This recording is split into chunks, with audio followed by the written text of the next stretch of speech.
a little bit on the foods that is killing your progress from your workouts. So if you are new to my channel, consider subscribing to the best YouTube channel ever.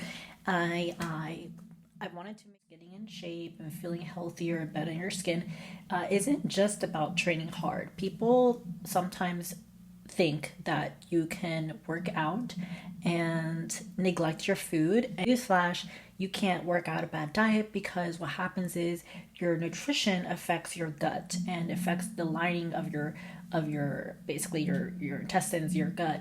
And so if those are not healthy, for lack of a better word, then you may start to get into a predicament in where you may have a difficult time to absorb the nutrients from your foods. And if you're not absorbing the nutrients from your foods, then you were essentially wasting food. So we want to make your body efficient as possible, almost like a machine. And the way we do that is by eating proper foods that have the nutrients that your body needs and craves to see progress. So certain foods can slow recovery and blunt your testosterone and raise inflammation and spike your cortisol. And all of those things can sabotage your fitness progress. An example is if you are a male and you as a male, you have testosterone, naturally high testosterone, because that's what makes the male. And so things like soy are not the best for the male species, because that messes with your testosterone levels. I know it has to do with your genitals. So that's something to kind of keep in mind if you are already low on that scale of your hormones. So the first thing to avoid eating is ultra processed junk foods.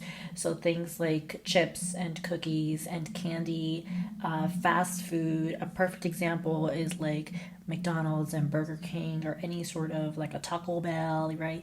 All these fast chain food options are loaded with trans fats and saturated fats. And when it comes to getting healthier, or if you want to take it extreme and you want to build a lot of muscle, get into like bodybuilding and stuff like that, it's really very, very important to watch your food content, because these foods can affect your inflammation, the inflammation in your body. And when your body's too inflamed, you're going to have a harder time to build muscle and or to lose weight. So it's very important to avoid, and basically I would encourage you to stop sugary drinks. So these sugary drinks are loaded with calories, super high in sugar. Coca-Cola, Pepsi, Sprite, like an Inca Cola in the Peruvian culture, or even beer, like cocktails. They seem like a little bit, but you're getting a lot of calories. I know, like in the alcohol world, things like a Corona, I don't know how many I think it's like 36 grams of carbs per beer bottle, and that's a lot of carbs. But alcohol, it can suppress testosterone and growth hormone for up to 48 hours post drinking. Body stays in a catabolic state longer, so it's probably wise to avoid that altogether. But the next thing is refined carbs without protein. So things like white bread, or like white flour, I guess, lack of a better word, bread, pasta without any protein. If you're just going to eat pasta as a meal, you're basically eating straight up carbs and fast acting sugars. So we want to, perhaps look into maybe a whole wheat pasta. But even then, I would discourage that, or just be very, very particular with your portion size, because it's very easy with pasta to over eat and to overdo that. Fourth one are oils. So things like soybean oil, canola oil, corn oil, safflower oil, peanut oil. Like, frankly, I'm not too sure why peanut oil is sold on the market. Even like corn oil, although I think corn oil is sold because it is cheap to produce and to sell. People will buy it because it's relatively cheap and compared to like an olive oil.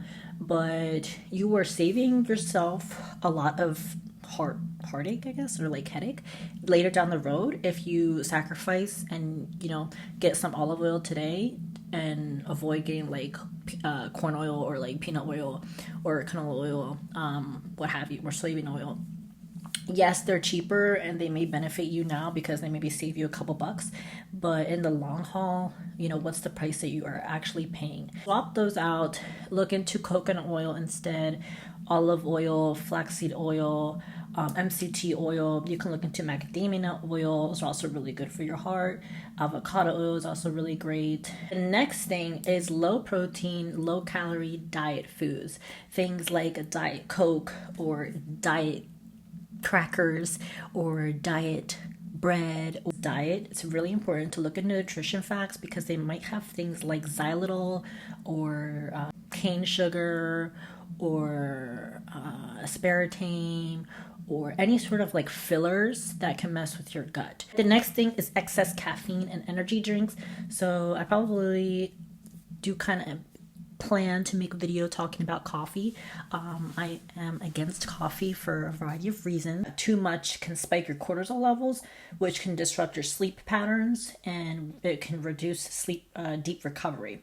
If you're training hard but you're sleeping poorly, your muscle building hormones will never really peak, and you'll hit adrenal fatigue, you'll hit strength plateaus, and you'll have trouble putting on muscle tissues. I notice a lot of the males, like a lot of my male peers, they do pre-workout caffeine, like they put that little powder and to seem cool, but you don't look cool. So don't use those things. This thing is gluten and inflammatory dairy. And this is for usually sensitive people, although I'm pretty much convinced that majority of people are sensitive to gluten. So a lot of food nowadays are like have gluten, like whole wheat is gluten. You can get whole wheat or gluten-free bread now. They do make that. Typically, you're just better off eating like white rice. It's because rice is naturally gluten-free, and rice is a very simple, easy to digest, fast-acting carb. So it's actually really great for restoring glycogen and supporting muscle repair. White rice, people kind of shame it, but it's actually pretty good. And there's actually a little bit of micronutrients. Like in the Korean culture, they will use the water from the rice that they soak it from to make a face mask because the rice has some nutrients that are yes, gluten. The problem with that gluten is that it can mess with your digestion, and poor digestion equals poor nutrient absorption, which equals fewer gains. So moral of today's video is that if you are working out hard, you're being consistent, you're being intentional, you're like, I'm doing this, I'm doing it for the right reasons, I have a goal in mind, that's great.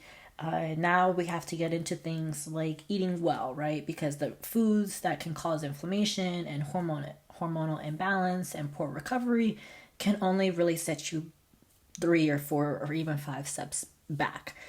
So a couple tips on how to kind of overcome this is when you go to the grocery store, take a paper and your list of exactly what you're going to get, or on your notes pad on your iPhone, have a plan, like this is what I'm going to buy, and you go in and you specifically buy that. Sometimes when you have something laid out, it makes it more official, whereas if you kind of keep it all in your mind, you can kind of be easily influenced. When you see something, you're like, oh, I'm kind of, you get a little tempted, right? But if you have it on paper, it's like, this is what you have to do, right? You have to buy these things, and that's it, okay? Cookies are not on the list.